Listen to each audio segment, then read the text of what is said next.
Il y a quelques années, quand je travaillais en Chine, j'avais souvent une discussion avec mes collègues ou mes colocs, à savoir pourquoi la connexion Internet, pourquoi notre connexion Internet change de qualité en fonction de l'heure à laquelle on se connecte en Chine. Et ils me répondaient toujours, parce que Internet c'est de la merde en Chine. Et je disais, mais quand même c'est bizarre, parce que quand tu te connectes sur les sites chinois, par exemple iQIYI, qui est un peu l'équivalent de Netflix en Chine, quelle que soit l'heure, ça marche toujours. Et surtout, ça marche super bien. En plus, la Chine est vachement en avance technologiquement sur là-dessus. Je pense notamment à la 5G qui est arrivée en Chine un peu avant tout le monde, notamment à Shanghai ici, là où je me trouve actuellement, comme tu peux voir. Et donc je leur répondais, non, c'est pas de la merde Internet en fait, c'est trop bien Internet en Chine, ça marche trop bien, mais pour une raison que je comprends pas, quand tu te connectes sur les sites occidentaux, en fonction de l'heure à laquelle tu te connectes, la qualité n'est pas la même. Notamment le matin, ça marche très bien, mais alors le soir, c'est la catastrophe. Et ils me répondaient souvent en me disant « Oui, mais c'est normal, les sites occidentaux, ils sont censurés en Chine, donc ça marche jamais, c'est de la grosse merde, etc. » Pourtant, je suis désolé, à part si tu prends les quelques sites qui sont effectivement bloqués comme Google, Facebook, je te renvoie d'ailleurs à la capsule que j'ai fait là-dessus, si tu veux savoir pourquoi, c'est pas vraiment de la censure en fait, ils se sont juste embrouillés entre eux, tu peux tout à fait accéder à la plupart des sites occidentaux, mais encore une fois, la qualité va changer en fonction du moment de la journée où tu te connectes. Si tu te connectes le matin ou le midi, ça se passe bien. Vers 15h, 16h, ça commence à baisser au niveau qualité.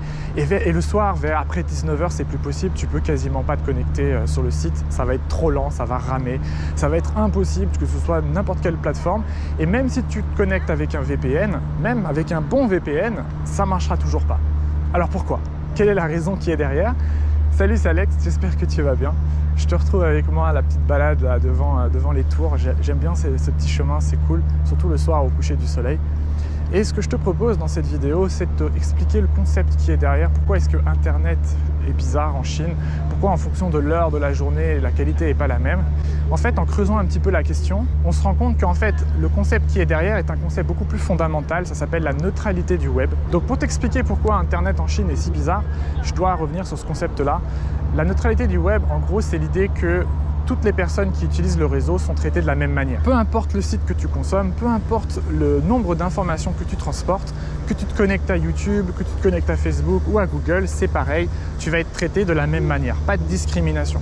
Si je fais une analogie, c'est un petit peu comme si tu prends l'autoroute, par exemple tu prends l'autoroute A4, moi je la connais bien cette autoroute parce que je l'ai pris pendant des années pour aller travailler.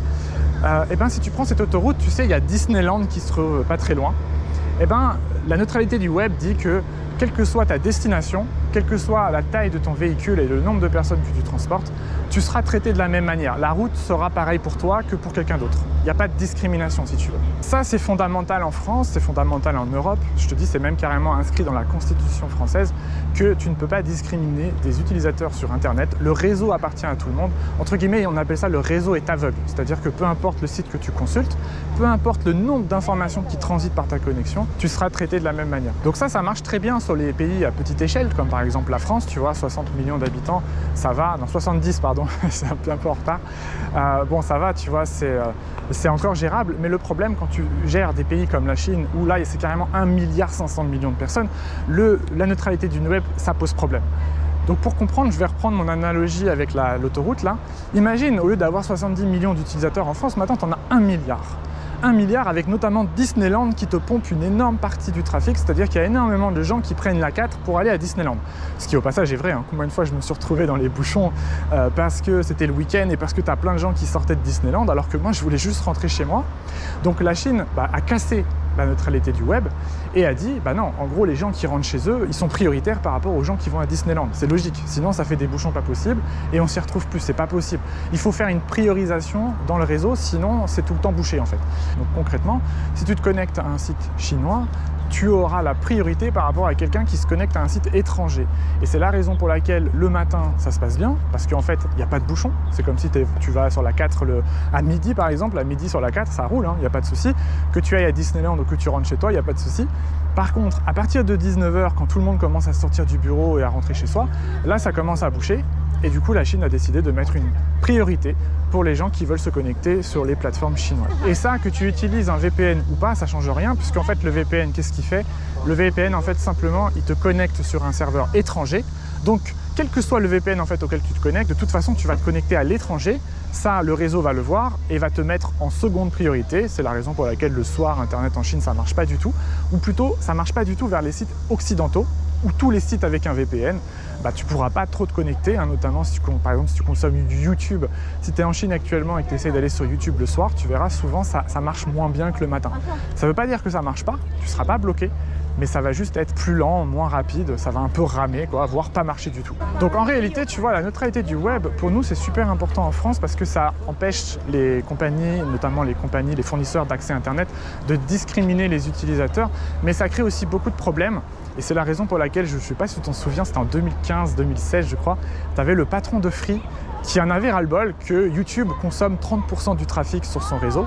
C'est un petit peu comme si 30% des utilisateurs de l'A4 utilisaient l'A4 pour se rendre à Disneyland. Tu vois, à un moment donné, l'État, il va mettre un bémol, il va dire écoutez les gars, ça va 5 minutes là, votre Disneyland, mais on n'a pas créé l'A4 pour ça quand même.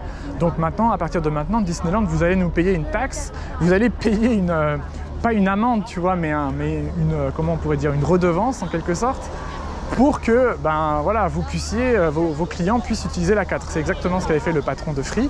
Il avait dit, bon, YouTube, là, vous commencez à me saouler, vous allez devoir nous payer si vous voulez utiliser notre réseau. Et le patron de Free s'était fait taper par les doigts. Bon, déjà, YouTube l'avait complètement ignoré, hein, si tu veux, il ne faisait pas du tout le poids.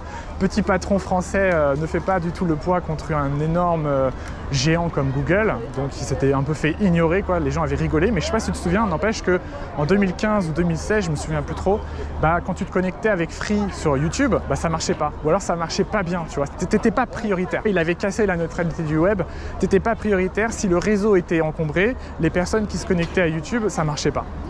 Et donc le patron de Free s'était fait taper sur les doigts en disant, déjà par YouTube, en disant non mais tu te prends pour qui mec, tu t'es cru de la taille d'une GAFAM ou quoi, mais surtout par le gouvernement français qui lui avait dit non mais tu peux pas casser la neutralité du web, c'est sacré en France, tu peux pas discriminer les utilisateurs en fonction du site auquel ils se connectent, tu dois traiter tout le monde pareil. Et donc il avait remis la neutralité du web, malgré le fait qu'effectivement ça lui coûtait une fortune d'entretenir le réseau pour que les gens puissent se connecter à YouTube. Voilà.